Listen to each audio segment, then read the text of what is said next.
So today is my topic in hospice case from Department of Occupational Therapy. Then definition: hospice care is a special kind of care that focuses on the quality of life of for people and their caregivers who are experiencing an advanced life limiting illness. It provides compassionate care of people in the last phases of incurable disease so that they may live as fully and comfortably as possible.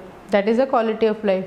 Hospice care concept accepts death as the final stage of life. It affirms life but does not try to hasten on postpone death.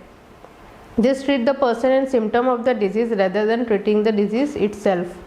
The hospice care team consists of person receiving care, caregivers, family members, persons, personal physician, medical doctor, nurses, social workers, clergy and other counselors, physical, speech, occupational therapist and dietitian. When to start hospice care? Hospice care is used when a person is expected to live about 6 months or less if the illness runs its usual course. For example, cancer. According to previous study, hospice care is not started soon. Sometimes doctors, family members, patients will resist hospice because they think it means giving up or that there is no hope. It is important to note that you can leave hospice and go into active treatment anytime you want. Hospice care being the hope of quality of life, making the best of each day during the last stage or advanced illness. What does hospice care provide? It provides palliative care and symptom control. Palliative care does not treat the disease itself. Instead, it prevents or treats symptom and side effect.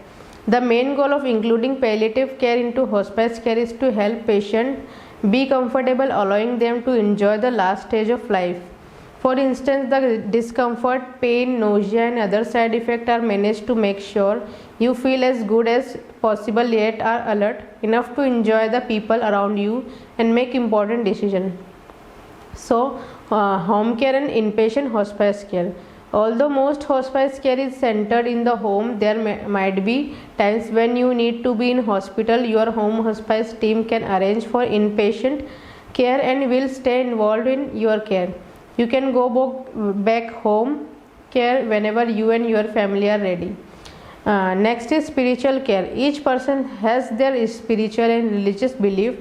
Spiritual care is up to meet your specific needs, such as helping you look at what death means to you, helping you as you say goodbye, helping with a certain religious ceremony. Then next is family meeting. Regular scheduled meeting keep family members informed about the condition and what to expect. Meeting gives a chance to express their feelings, their needs, share current happiness, learn about death and process of dying. The next is coordination of care. The hospice team coordinates and supervises 24/7. This team sure that all involved services share information. If any problem is experienced, you or your caregiver must inform the team. This case team assure you that you are not alone and can get help at any time. The next is respite care. Respite care is known as sometimes allow friends and family away from caregiver. It is given in up to 5 days period of time during which the patient is cared for either in hospice facilities or bed that are set aside in nursing homes. Families can take mini vacation or rest at home while you are cared for any inpatient settings. Then what are the role of occupational therapy in hospice care?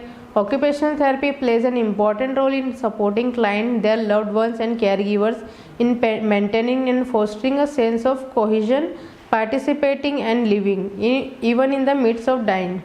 At the end of life, OT values client-centered and holistic approach that involve reforming and tailoring intervention to adapt to the client changing goal as well as addressing the client's physical, social, emotional and spiritual need and occupational pursuit. Support and educate client, their families, caregiver and other healthcare professional and policy makers about the importance of remaining engaged in occupation and in activities that are valued and provide a sense of purpose. The next is work with client to address ADL, psychological and emotional issues including stress and anxiety, occupation splinting and positioning, energy conservation technique, relaxation techniques, seating and mobility comfort, safety, dignity, adaptive and assistive devices. Connect patient with community services and support, and conduct home assessment. Advocate for the clients to die with dignity, free of pain, surrounded by their loved one in setting of their choices. Occupational therapy addresses decline in physical, emotional, psychological functioning using skills for adaptation, compensation, modification, prevention and education to maximize functional performance that facilitate engagement in valued occupation at end of life. Thank you.